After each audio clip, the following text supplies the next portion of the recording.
Live from downtown Detroit, Local 4 News at noon starts now.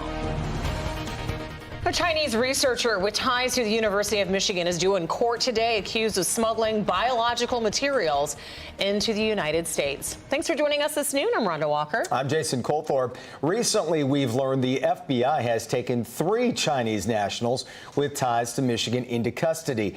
2 in one case who were arrested a year ago, and 1 in a separate case arrested more recently. Shantae Passmore from the federal courthouse in downtown Detroit this noon, where one of those cases is front and center today. Hey there, this is really a story that's grabbing national headlines based on these serious allegations. However, we're learning this is a lot more common than we realize. And this afternoon, there appears to be a crackdown coming from the feds on enforcement. After recently being detained at Detroit Metro Airport, a researcher from Wuhan, China is scheduled to appear before a federal judge. Chung Shan-han is charged with smuggling and lying about packages mailed to a U of M lab. The packages allegedly containing organisms in petri dishes and biological material hidden in books. Authorities say Han also admitted to clearing her phone before flying to the U.S. to, quote, start fresh. It's the 3rd time in less than 2 weeks that a Chinese national with ties to the Ann Arbor school has been charged with federal crimes. Last week, a couple was accused of smuggling a dangerous fungus for research at the university. They're seeking your detention based on the fact that you present a serious risk of flight. Do you understand all that? Well, this is unfortunately not unusual at all. This has been happening for many, many years. This former U.S. attorney for Michigan says the feds are cracking down. Pretty apparent that this is happening more and more. And it's also apparent that the U.S. Attorney's Office and the Justice Department is stepping up enforcement. And I think we're going to have more of these cases in the future. So it's not going away anytime soon. And in just a bit, Han is expected to appear before a federal judge in court this afternoon. We're in downtown Detroit. I'm Shantae Passmore, Local 4. All right, Shantae, thank you. Detroit police are searching for the gunman responsible for a double shooting on Detroit's east side. Investigators say this happened late last night near Coram and Rex Avenue.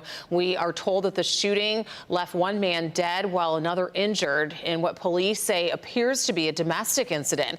Medics rushed the injured victim to an area hospital. Police say after the shooter left the area, it was actually the surviving victim who helped police on the scene.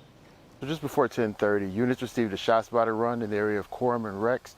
Upon responding, they found they were approached by a non-fatally wounded victim who directed them toward the outside of the location where there was a male found to be shot on the front porch. At last check, we're told that the shooting survivor is listed in critical condition. If you know anything, Detroit police are asking for folks to give them a call. General Motors dropping some big automotive news as you take a live look this afternoon at the home of GM, the Rensen. GM revealing last night it plans to invest $4 billion to boost domestic manufacturing here in Detroit and in America, I should say. This means GM will be able to assemble more than 2 million vehicles per year in the U.S. Plants in Michigan will also be expanding their production. Orion Assembly will start producing full-size SUVs and light-duty pickups in early 2027. Hamtramck's Factory Zero says it will make much of the company's EVs. In a statement, GM CEO Mary Barra saying, "We believe the future of transportation will be driven by American innovation and manufacturing expertise." This announcement demonstrates our ongoing commitment to build vehicles in the U.S. and to support American jobs. There's a trade agreement between the United States and China following yesterday's talks. President Trump posted on Truth Social that a deal is done, but it still requires final approval from him and China's president. Chris Pallone has the details from Washington. It appears President Trump has confirmed what trade negotiators from China and the United States announced last night. Both sides have agreed to a deal rolling back many of the punitive sanctions the countries put on each other in an escalating trade war over the past few months. President Trump posting on Truth Social this morning, "Our deal with China is done, subject to final approval with President Xi and me. We will provide to China what was agreed to, including Chinese students using our colleges and universities. He also said we are getting a total of 55% tariffs. China is getting 10%. Relationship is excellent. The deal comes after 2 days of negotiations in London. China and the U.S. essentially agreeing to return to the framework of a deal reached in Switzerland in May. That deal fell apart when China restricted shipments of magnets and rare earth minerals needed by U.S. manufacturers. The president said that issue has been resolved and the shipments will restart. President Trump and President Xi spoke by phone last week for 90 minutes, their first conversations since Mr. Trump returned to office in January.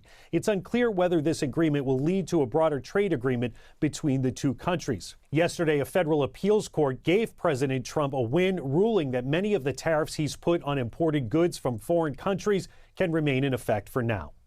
In Washington, Chris Pallone, NBC News. All right, Chris, here at home, the City Hall infighting in Hamtramck showing no signs of letting up. I'll be kicked out.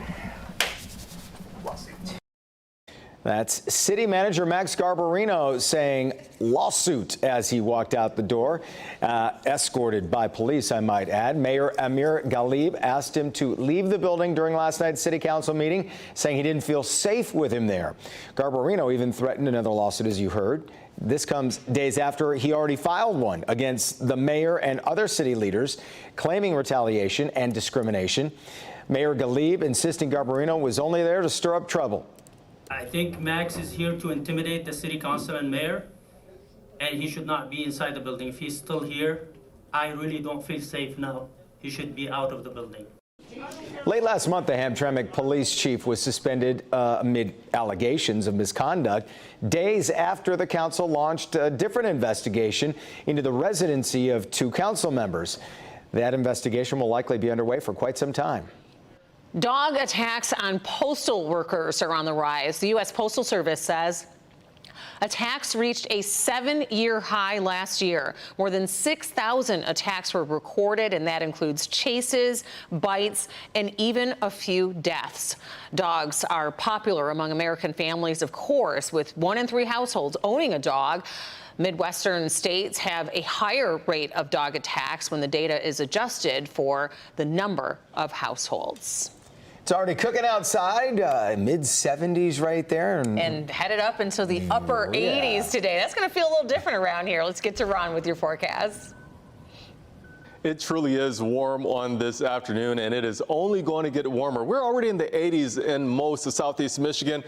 Look at this. This is our high that we're aiming toward, 87 degrees, and it is sunny out there. It's a little hazy as well because of that wildfire smoke. Now, if you want to get your car washed, this is the perfect day to do so. It is mostly sunny. It is hot. We have a breezy day, but still, go out and get it clean. Tomorrow, maybe you don't want to get it cleaned in the rain showers because we do have some rain coming for tomorrow, especially in the evening hours, and then again on Friday. Now, this is what I'm going to talk about. I'm talking about the hot, hazy weather and the breezy conditions that we have out there. The clouds do increase tonight, but I want to talk about exactly when we have that best chance of those rain showers and just how long they stay in the forecast. That is all coming up in just a few minutes.